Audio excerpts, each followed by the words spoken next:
এরা যদি একে অপরকে সত্যি ভালোবেসে থাকে তাহলে আগামীকাল এদেরকে বলেন যে জেনা মুক্তভাবে বিয়ে করে ফেলো দেখি, এদের মধ্যে 80% এটা করবে না।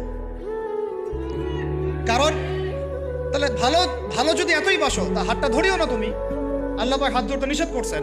তুমি পরিবারের মাধ্যমে প্রস্তাব পাঠাও, মোহর ফিক্স করো, করে বিয়ে করো।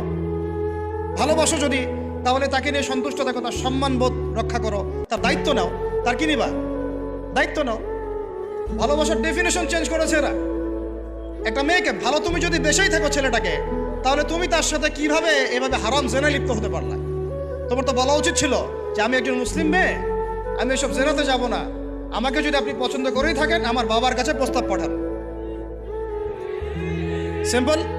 এরপর পরিবারের মাধ্যমে আহাদ হবে, তারপরে আমরা আকদ হবে, সেখানে আমাদের মোহর থাকবে, সাক্ষী থাকবে, আল্লাহর কালিমা সাক্ষী রেখে আমরা বিয়ে করে ফেলব। এইগুলোর মধ্য দিয়ে ভালোবাসার ডেফিনেশন চেঞ্জ করে দেওয়া। ভালোবাসার মানে যেটা ছিল সম্মান, ওটার নাম হয়ে গেল এখন যৌনতা।